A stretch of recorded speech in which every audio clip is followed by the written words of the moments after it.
Okay, so picture this. You run into a friend you haven't seen since their accident, Okay. and they're recognizable. Yeah. Sure, but something just feels different. Like Yeah. maybe their reactions are kind of off or they get frustrated a bit more easily. Yeah. This is like the reality for a lot of people after a traumatic brain injury. Right. And it sounds like maybe you're about to become a caregiver, stepping into this world firsthand. It's a really common experience, and it just really underscores the importance of understanding, like, not just the physical, but the invisible effects of TBI. The invisible effects. Yeah. Yeah, and the sources you shared really highlight that. It's about those behavioral and cognitive shifts. Right. It's almost like stepping into a funhouse mirror. Yeah. The person's there, but the reflections are a little distorted, Yeah. you know? Exactly. And it's just so crucial for people to remember, those changes aren't character flaws. They're literally a direct result of the brain injury itself. So if I'm about to be a caregiver, what's the most important thing to understand about those behavioral shifts? Why does TBI cause them? Yeah, that's huge, right? So imagine your brain is this really complex network of roads and highways. Okay. And picture a TBI as like a major earthquake shaking that whole network up. Great. Some pathways are blocked, others are rerouted, and just everything takes a bit longer to navigate. Okay.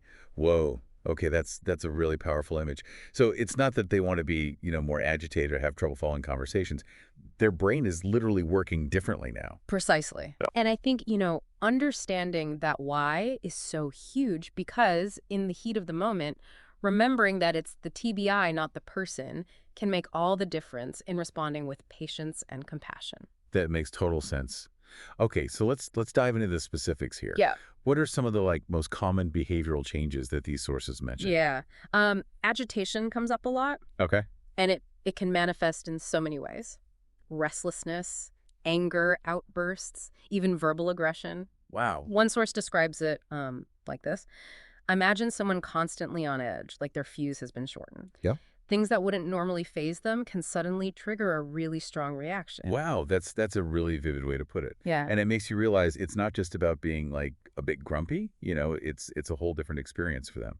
Absolutely. And then there's empathy, or rather the lack thereof. Right. This one can be really tough for loved ones because it feels so personal. It's like the person they knew is gone. Right.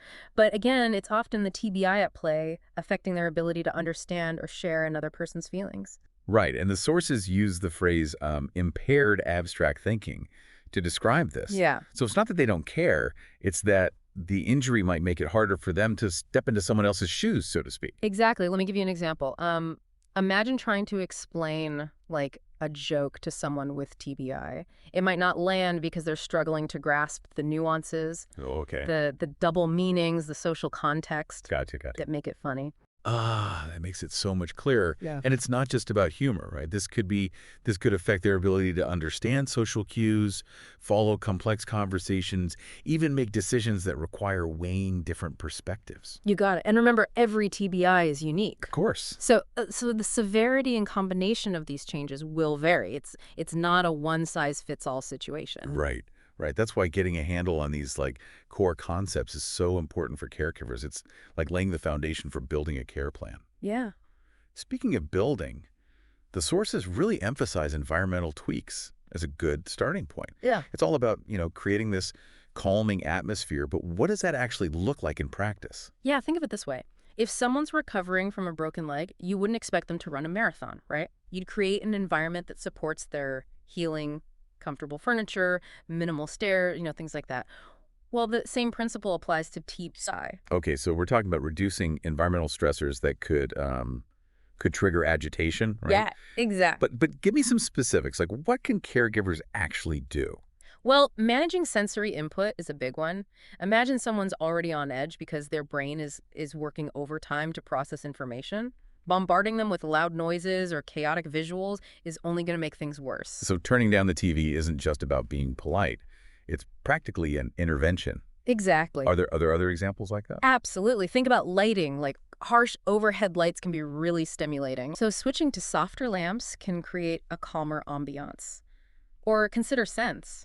Strong air fresheners or perfumes can be overwhelming for anyone. Right. So opting for unscented products or natural diffusers can make a big difference. Wow, I never even thought about it like that, but it makes total sense.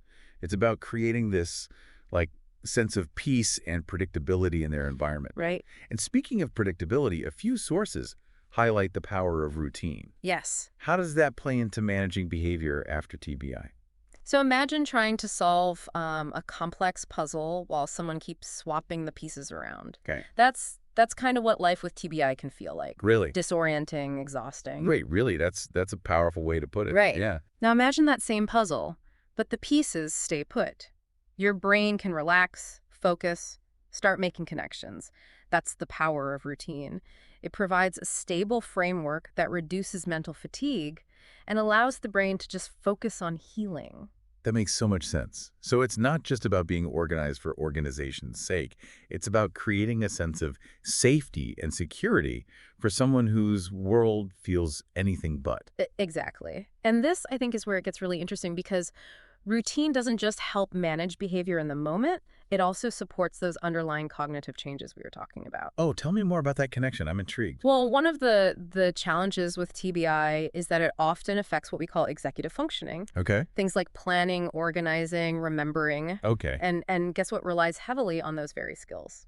Let me think. Routine. Okay. So by establishing routines, simple things like waking up, eating meals, going to bed at roughly the same time each day, you're essentially providing external scaffolding for those cognitive processes that might be struggling. That's fascinating. So we're not just imposing order for our sake. We're actually creating an environment where their brain can start to heal and rewire itself. Precisely. And one of the sources had this great example, like keeping everyday items, like glasses or keys, Okay. in the same spot. Okay. So the person with TBI doesn't have to search and get frustrated and potentially trigger agitation. It's about minimizing those little cognitive speed bumps throughout the day. That's such a simple yet brilliant strategy. It's like we're proactively setting them up for success by making their world as predictable and manageable as possible. You got it. And that sense of predictability can do wonders for reducing anxiety and promoting that sense of calm, which, as we've discussed, is essential for managing those post-TBI behavioral changes. Okay, so we've covered the importance of understanding the why behind TBI behaviors. Right. We've talked about creating a calming environment and establishing routines. What other essential insights did you pull from these sources? Well, a lot of them dive into specific strategies for managing those challenging behaviors, things like redirection, positive reinforcement, clear communication. Yeah. But before we get into those, I think it's important to touch on a topic that often comes up in the context of TBI caregiving medication. Oh, yes, medication. Mm-hmm. A few sources did mention it as a potential tool for managing agitation. But I'm curious to hear your take on it. Is it a cure-all or is it more complicated than that?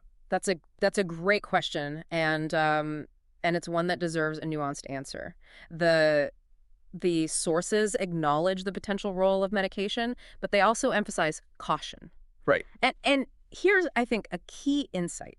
There are currently no FDA-approved drugs specifically for TBI-related agitation. Wait, really? Yeah. No FDA-approved meds specifically for TBI agitation. That seems like a huge deal for caregivers to be aware of. It is. So what does that actually mean for someone who's considering, medication as part of their loved one's care plan? It means that open communication with their medical team is absolutely essential. Okay, that makes sense. But walk me through it. What should caregivers be discussing with their doctor? Yeah. Like what questions should they be asking? Yeah, it really means, first and foremost, understanding the potential benefits and risks of any medication that's being considered. Okay. Remember, if a medication is prescribed for TBI-related agitation, it's likely being used off-label. Right. Meaning it was originally intended for a different condition altogether. So that makes the potential side effects even more important to, watch out for. You're right. Absolutely. And those side effects, as you can imagine, can sometimes mimic TBI symptoms themselves. Oh, wow. Which can make it really tricky to determine what's medication-related and what's part of, the injury recovery process. So we're talking about a potential for, a bit of a double-edged sword here with medication. They might help manage some symptoms, but they could also introduce new challenges. Unfortunately, yes. Which is why, while medication might play a role in some cases, it's crucial to prioritize those non-pharmacological strategies we were discussing earlier. Right. The environmental modifications, the routine, those are your foundation. Right. They target the root cause of the agitation rather than just masking the symptoms. That makes a lot of sense. It's about taking a holistic approach. Yeah. Addressing the person's environment, emotional well-being, alongside any potential medical interventions. Right. Speaking of addressing the root, the sources go pretty deep on like behavioral strategies specifically. This seems like the real like nitty-gritty for caregivers. Absolutely. And they break it down into some really practical techniques. You wanna dive into those. You bet. Yeah. Let's hear it. What are these behavioral strategies and how can caregivers use them effectively? So let's talk about redirection. Okay.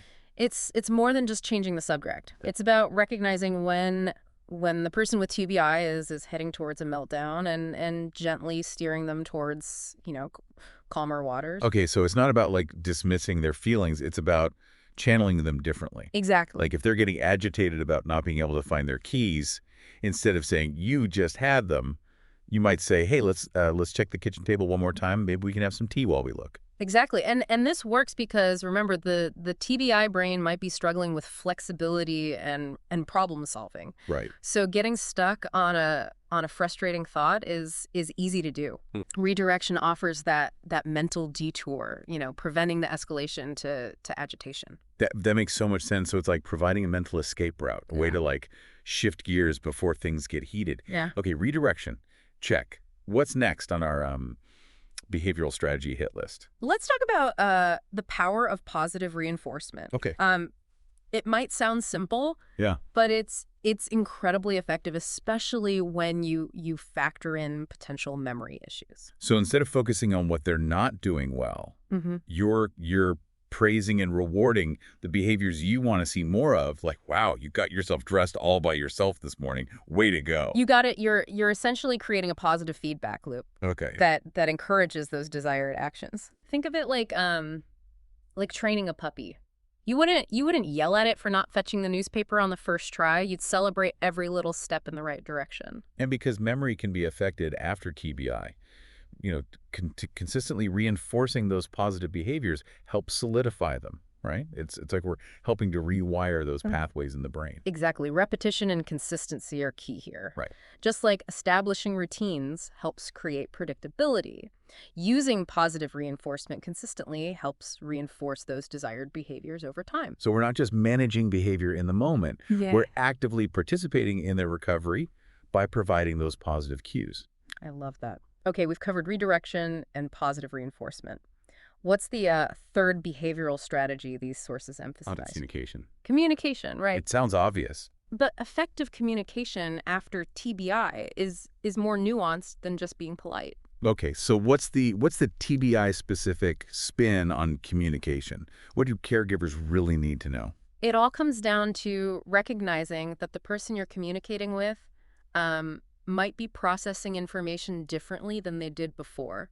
One source used the term dichotomous choices. Hold on, dichotomous choices. That sounds a bit like something out of a medical textbook. Yeah. Can you break that down for me and for listeners who might not be familiar with that term? You're right. That wasn't the most accessible language, was it? Essentially, it just means offering either options instead of open-ended questions. Oh. So instead of asking, what do you want for lunch, Right. which could be overwhelming, Right. you'd say, would you like soup or a sandwich? So it's about like simplifying the decision-making process, reducing the cognitive load.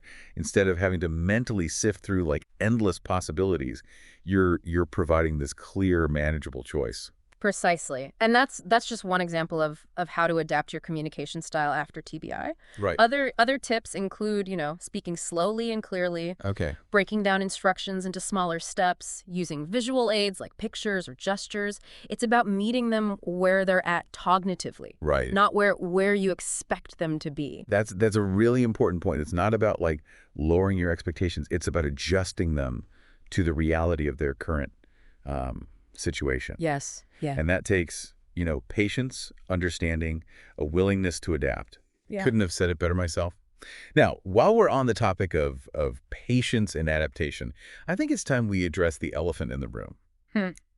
the caregiver's well-being. Oh, right. The sources are pretty clear. You can't pour from an empty cup. That's so true. And it's something I can imagine a lot of caregivers struggle with. It's easy to get so caught up in caring for someone else that you neglect your own needs. Yeah. But these sources make it clear that self-care isn't selfish. It's essential for being an effective caregiver in the long run. Exactly. Think of it this way. You can't be a steady, reliable presence for someone else if your own foundation is crumbling. Okay, I'm convinced self-care is a must for caregivers, but what does that actually look like? Yeah. The sources mention things like yoga, meditation, support groups. Mm. Are we talking about like quick fixes here, or building sustainable practices into our lives? It's definitely about building those sustainable practices. A bubble bath is great, Yeah. but it's not going to cut it when you're facing the daily challenges of TBI caregiving. Right. We're talking about integrating self-care into the very fabric of your life, weaving it into your routine, Yeah. just like we were talking about earlier. Okay, so give me an example. Like, how can a caregiver start incorporating these self-care practices in a way that's sustainable and actually makes a difference? So let's take mindfulness, for example. Okay. A lot of sources mention, yoga. That's right. Which is fantastic. Yeah. But what's really transformative is how mindfulness practices like yoga can help cultivate self-compassion. Oh, that's interesting. So it's not just about like relaxing your body. It's about changing your inner dialogue. Yeah. Like being kinder to yourself in the process. Yeah, you got it. Caregiving can be incredibly demanding, Right. both physically and emotionally. It's easy to fall into that trap of self-criticism. I'm not doing enough. I'm not patient enough. I should be handling this better. Right. Mindfulness helps break that cycle. That makes so much sense. So it's not about silencing those like negative thoughts altogether. Mhm. It's about learning to like observe them without judgment and offering ourselves the same compassion we'd offer, a loved one.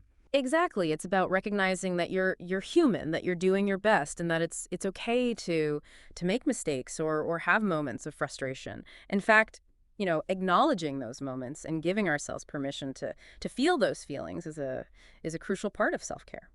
That really resonates with me. It's about shifting from a place of self-criticism to a place of self-compassion.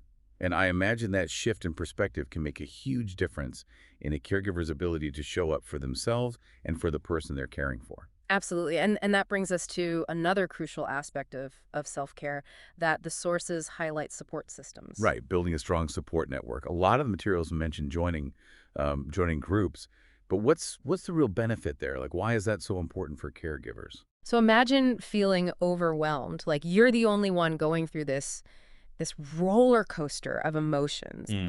That comes with TBI caregiving. Right.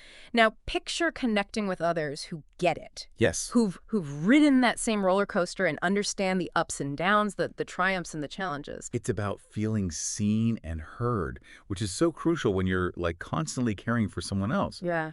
It's about having a space to share your experiences, your fears, your frustrations, without judgment. You nailed it. And sharing those experiences, even the tough ones, can be incredibly validating and empowering. Right. It helps you realize you're not alone, that what you're going through is normal, and that there are people out there who understand and can offer support. That sense of community and shared experience can make all the difference.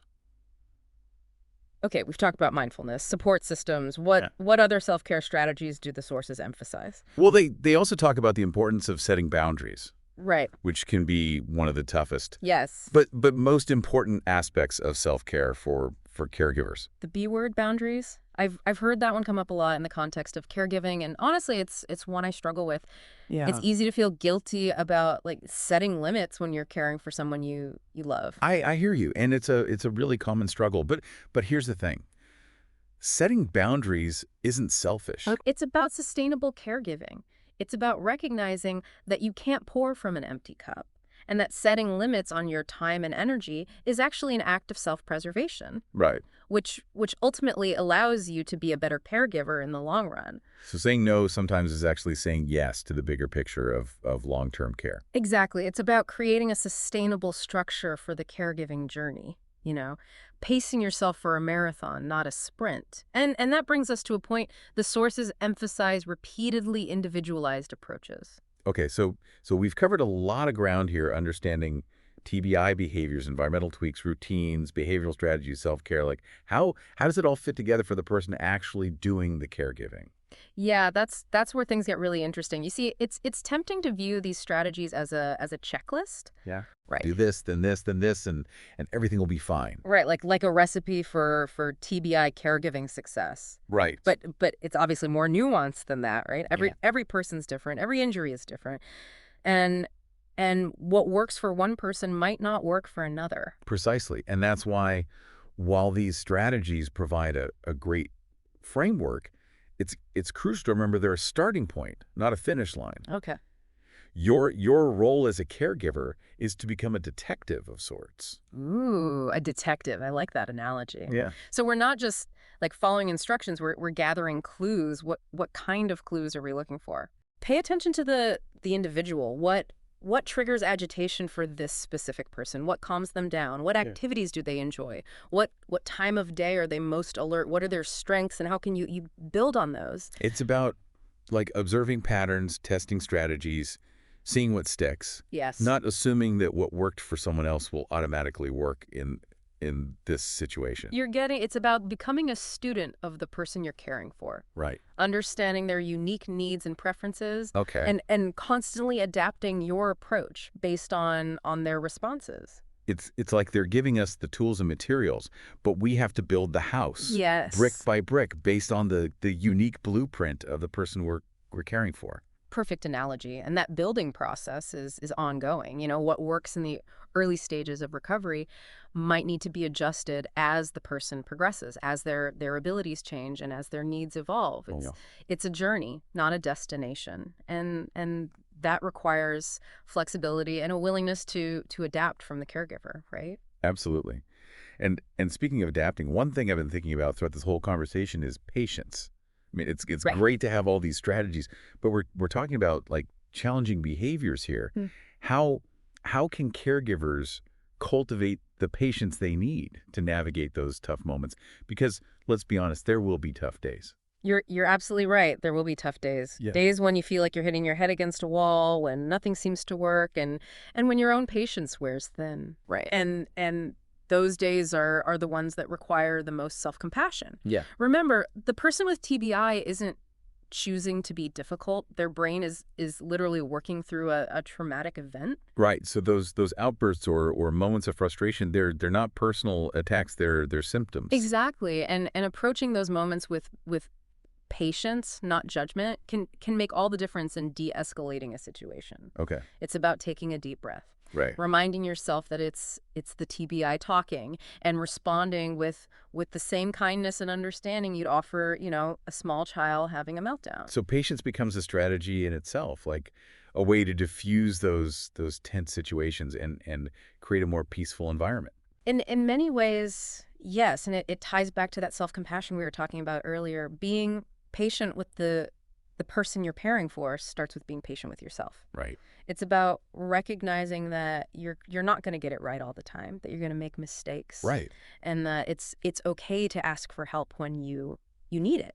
It's a whole mindset shift, isn't it? Moving from like, this is happening to me to, we're in this together. Perfectly put. And that shift in perspective, Yeah. that sense of teamwork Yeah. can make the caregiving journey feel less overwhelming Right. and more rewarding, because even though there will be tough days, Yeah. that there will also be moments of joy, connection, and shared progress. Right. And those moments, those victories, big and small, make it all worthwhile. Right, because ultimately this is about supporting someone you care about on their road to recovery.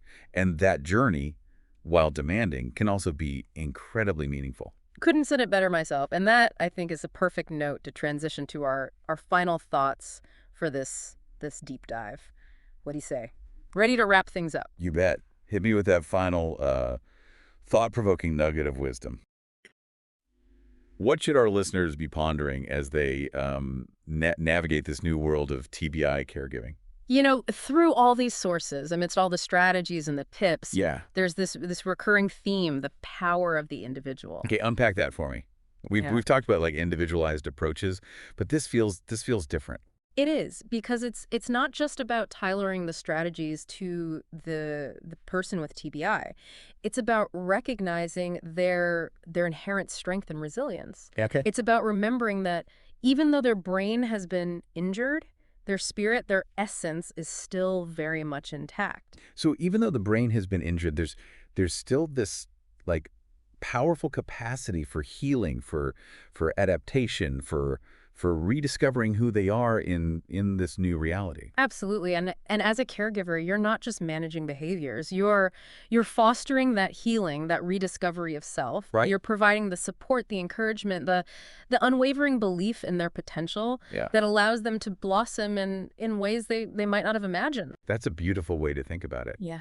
It's not just about getting back to who they were before the injury. It's about like supporting who they're becoming because of it. Exactly. And that journey, while challenging, can be incredibly inspiring to witness. Yeah. Because within those struggles, those moments of frustration, there's also this incredible drive to learn, to adapt, to reclaim their life. You know, it makes me think of those plants that thrive in really harsh environments. Yeah. You know, they might look different, they might grow in unexpected ways, but there's this incredible resilience there. Yeah. This tenacious will to survive and thrive against all I, odds. I love that analogy. And you, as the caregiver, you become a sort of gardener on that journey. You're not dictating how they should grow. You're creating the conditions that allow them to flourish, the sunlight, the Yeah. water, the support, Yeah. the space to become who they're meant to be. Guiding, supporting, celebrating those small victories along the way. Precisely. So my final thought for our listeners is this. Approach this caregiving experience not just with knowledge, but with awe. Okay. Awe at the brain's ability to heal, awe at the strength of the human spirit, and awe at your own capacity to make a difference in someone's life during one of the most challenging chapters they'll ever face. That's a powerful reminder that even amidst the challenges of TBI caregiving, there's also profound meaning and purpose to be found. And that the journey, while unpredictable, can be filled with moments of grace, resilience, and even joy. It's a journey you won't soon forget. Well said. And there you have it, folks. Another deep dive conquered. We hope this episode has left you feeling informed, empowered, and maybe even a little bit inspired as you navigate the world of TBI caregiving. Remember, you got this, and you're not alone on this journey. Until next time, happy diving.